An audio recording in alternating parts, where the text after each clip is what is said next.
As a quick review, we can grab items to move them, just like this, one at a time, to move them left or right, or even up and down, for each item we want to move. Or we could group them by selecting multiple ones and move them left to right, up and down, the same way. But we could also use ripple editing. If we go over here and hit this toolbar button once, the button changes to look like this. We can right-click it and see we're in ripple edit per track mode, which means if we grab an item and move it, all the items to the right of it get moved as well, like this, with the purpose of keeping these all in sync as we work with them. If I grab this one, it's the same thing, just the items to the right of the one we grab get moved, which is really useful for editing audio that goes with video or narration or any dialogue type work. And it's going to work on a per track basis. So if I grab this one instead, it does the same thing. All the items to the right of the item we drag get moved as well, keeping them all in sync. But we could also use ripple edit in all tracks mode. If we hit the toolbar button again, it changes to look like this, right-click it, and now we're in ripple edit all tracks mode, which means if I grab this item and move it, all the items to the right of it on all the tracks get moved together. But if I move this one, notice it doesn't stay in line with the others, just the full items that start later than this item get moved. So it could make things messy. But we'll come back to that later. But let's say this item was a bit shorter, making it unclear which item is first. So now if I grab this one, again, it looks messy as we didn't grab all the items. Or if I grab this one, same thing. So to make that easier, we could use razor editing. Turn it on over here, make a razor edit on this track or any track in some empty space. Now we can move this razor edit area and it moves everything to the right of that razor edit area. So it keeps those rules in place as we move this razor edit area. And because we weren't sure which item was earliest, we can just create one like this and move that one instead. Then we can create space in this area while moving everything over to the right. This is also useful if you have a very tiny item at the beginning. This happens often when I'm editing dialogue and I fixed a pop early in the first item. It can be hard to grab that item and drag it using ripple editing. But if we create a razor edit area right here, we can grab that area instead and do the same thing, instead of trying to grab that small item. But you'll notice, so far, I haven't shown you anything if we need the grid or snapping turned on. So if I move this item, it's not going to snap to our grid.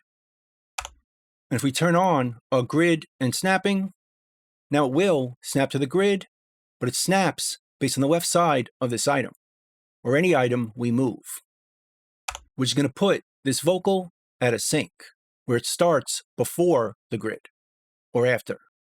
So to keep that in sync, we could also use razor editing.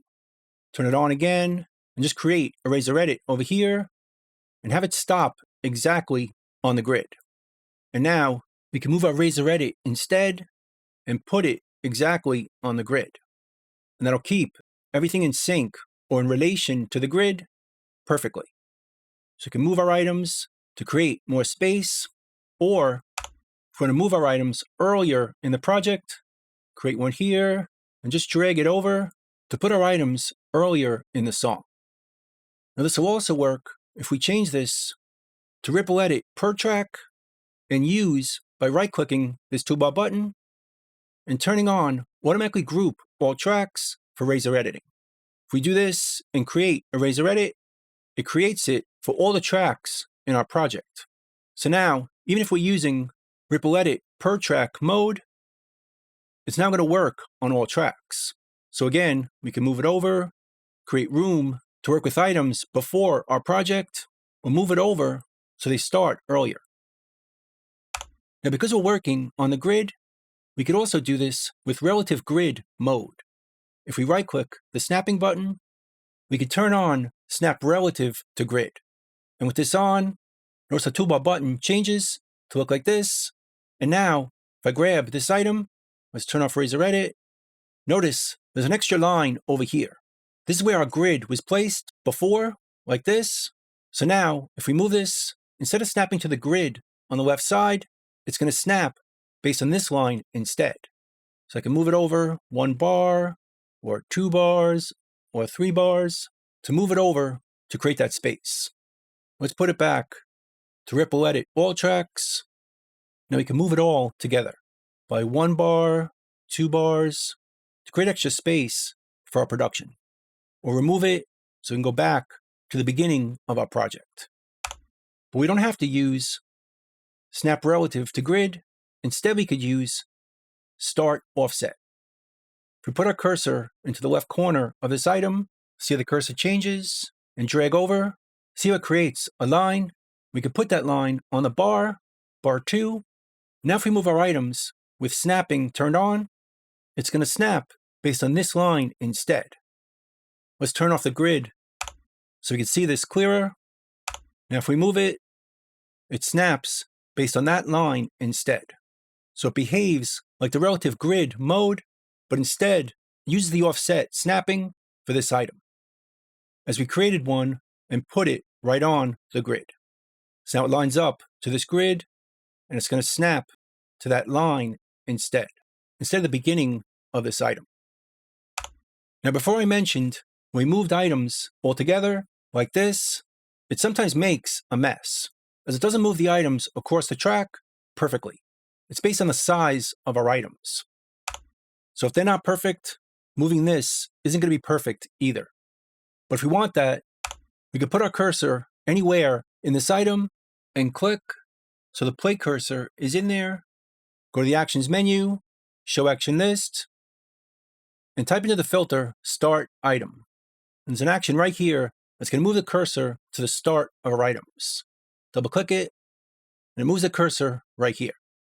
So now we can deselect this item, type S to split, and it splits the item across our entire project based on where our cursor is.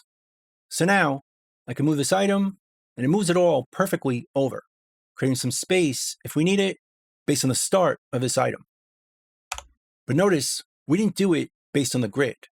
If we want to do that, we can turn on the grid and snapping again, and just put our cursor right on the grid. Let's put it on bar 2, just type S. It splits our item across all our tracks. So now we can move this item, and they all move together perfectly, right on the grid. Let's do it on bar 3, type S, splits the item across the tracks. We have ripple editing all tracks on, so if we move it, they all move together. And we can grab this one, and we can grab this one, or any item we want. And it all stays in line because we split it first. Now we can also insert space based on time selections. So let's hold down the Shift key and double click this item. It creates a time selection based on the size of this item. And we can right click up here and choose the option Insert Empty Space in Selection. And that'll create an empty space exactly the size of this item, before and after. And it doesn't matter if ripple editing is on or off. Let's do it again with this one. Shift, double click, creates a time selection based on the size of this item. Right click up here in the ruler, insert empty space in selection, and it moves it over by that size. But notice, we just did it by the size of our item. We could also do it based on our grid. Turn our grid and snapping back on. Let's choose from bar 2 to bar 3 and do the same thing. Insert empty space in selection, and it moves it over exactly 1 bar. And again, it's perfectly cut based on the size of that area. If we want to do 2 bars, select from 2 to 4 and do the same thing. Insert empty space in selection, and it puts that space exactly 2 bars and moves everything else over, before and after. So created 2 extra bars of space. We can make this any size we need. We could also do the opposite. Let's turn off the grid and snapping. Once again, hold down Shift and double click this item. It creates a time selection based on the size of the item. Right click up here into the ruler. Now we can remove the contents of a selection, moving later items earlier. If we choose this, moved everything over based on the size of that item. Undo it, redo it. And again, we did this based on the size of this item. If we want to do it based on our grid, turn on the grid and snapping, choose the area we want to delete. Let's go from 2 to 4, right click it, go to remove contents of selection, moving later items earlier. And that removed exactly 2 bars. Or we could do 1 bar from bar 2 to 3, right click in the ruler, remove contents of selection, moving later items earlier. And that removed exactly 1 bar, moving everything that was over here earlier. So it's useful for removing some of that space or just creating space if we need it by choosing Insert Empty Space into Selection to create any amount of bars we need. So that's pretty much it. That's multiple ways for moving items and creating space in Reaper. I hope you learned something, hope you could use it, and I'll see you next time. Thanks.